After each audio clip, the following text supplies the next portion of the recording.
Philip అనే ఒక వ్యక్తి పరిశుద్ధాత్మ ద్వారా ప్రేరేపించబడి ఒక మార్గంలోకి ప్రవేశించాడు.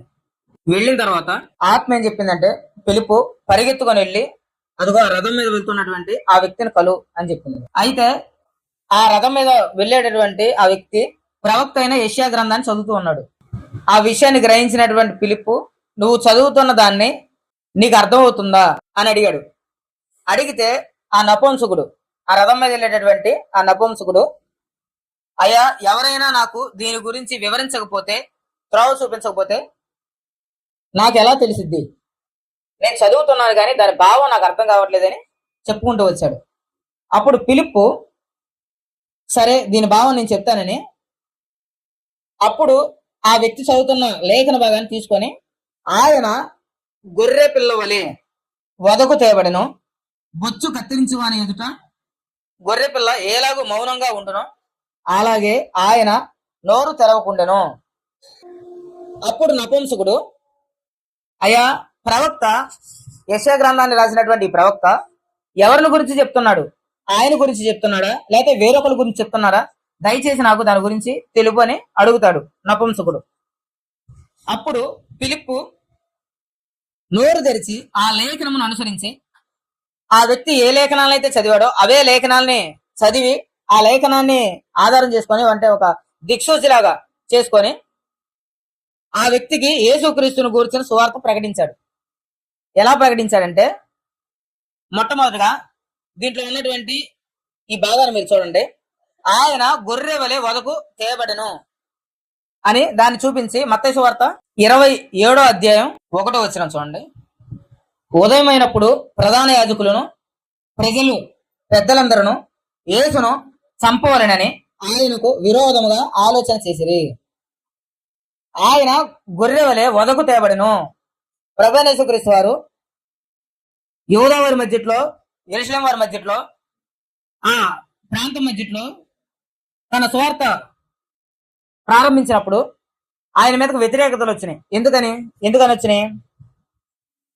ఆయన మీలో ఉన్నటువంటి కుళ్ళు కుట్రలు ఇవన్నీ మాని, సంశయాలు గొడవలు ఇవన్నీ మాని, మీ హృదయాన్ని పరిశుద్ధపరచుకోండి, మీ ఆత్మని ప్రశాంతంగా ఉండనివ్వండి, పాపం పనులు చేయమాకండి, నీతిగా బ్రతకండి. మీరు మోషే ద్వారా ఇవ్వబడినటువంటి ధర్మశాస్త్రం పట్టుకొని పైకి ఆ ధర్మశాస్త్రంలో ఉన్న విషయాలను వల్లిస్తూ ఉన్నారు కానీ, చదువుతూ ఉన్నారు కానీ మీ జీవితాలు బాగోలేదు.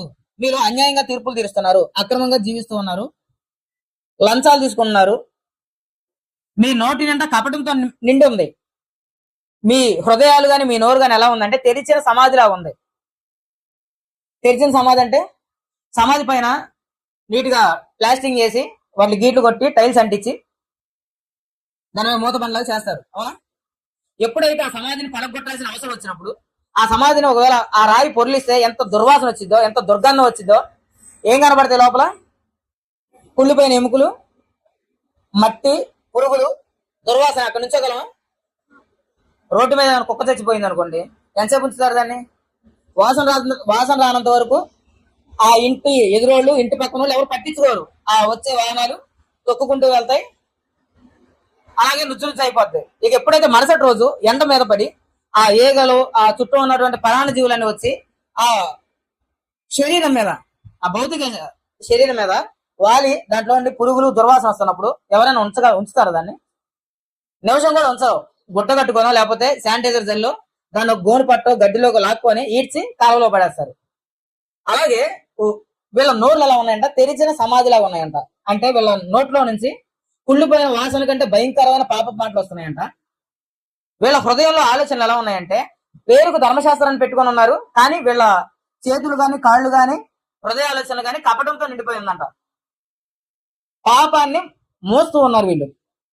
అలాంటి పాపంలో మగ్గిపోతున్నటువంటి వారికి ప్రభువైన యేసుక్రీస్తు వారు ఏమని చెప్పాడంటే వచ్చి, అయ్యా ఇలా బ్రతకమాకండి, ఇలా బ్రతికితే దేవుడికి ఇష్టలు కాలేరు, మీరు పొరపాటును కూడా విశ్రాంతిలోకి వెళ్ళరు, పేరుకి మీ పితరుల సమాధుల పక్కన సమాధులు కట్టించుకొని ఆ తోటల్లో బండలు వేసుకొని పేర్లు రాపించుకోగలరు. ఇది మా తండ్రి సమాధి, ఇది మా తాత సమాధి, వాళ్ళ తాత సమాధి అని పేర్లు చెప్పుకుంటారు మీ పిల్లలు. కానీ మీరు మాత్రం విశ్రాంతిలో ప్రవేశించరు, అంటే దేవుడి దగ్గరికి వెళ్ళరు. కాబట్టి నేను మీతో ఏం చెప్తున్నా అంటే, పాపాన్ని విడిచిపెట్టండి, నీతిని ప్రకటించండి, నీతిగా బ్రతకండి అని చెప్పాడు. అలా చెప్పితే ఆయన ఏం చేశారంటే ఉదయం అయినప్పుడు ప్రధాన యాజకులను ప్రజల పెద్దలందరూ యేసుని చంపవలనని ఆయనకు విరోధముగా ఆలోచన చేశారంట. ఆయన ఎప్పుడు నీతి మాటలు చెప్పినా ఆయన మీదకి మడ్రటంలు జరిగినాయి, స్కెచ్లు జరిగినాయి. ఇలాగా మొట్టమొదటి దాంట్లో ఉన్నటువంటి మాటను ఆధారం చేసుకొని ఫిలిప్కి ఏం చెప్పాడంటే, అయ్యా ఇలా నీతిగా బ్రతకమని దేవుడు పంపించినటువంటి దైవ కుమారుణ్ణి, అనగా తన మహిమను విడిచిపెట్టి వచ్చినటువంటి దేవాది దేవుణ్ణి వీళ్ళు ఏం చేశారంటే ఉదయం అయినప్పుడు ప్రధాన యాజకులను ప్రజల్లో ఉన్న ప్రజలందరూ యేసుక్రీస్తు చెప్పినటువంటి ఆ నీతి మార్గాలు విని ఆయన్ని చంపాలనుకున్నారంట, విరోధంగా ఆలోచించారంట. ఆయనకి సరిపోయిందా? ఆయన ఏం మాట్లాడలేదు. వారన్ని ప్రయత్నాలు చేస్తున్నా, వారిని హింసాకాండాలు చేస్తున్నా, వారంతా పట్టుకోవాలని చూసినా ఆయన ఎలా ఉన్నాడంటే ఆయన గొర్రె వలె వదకు తేబడిన వాడుగా ఉండిపోయాడు.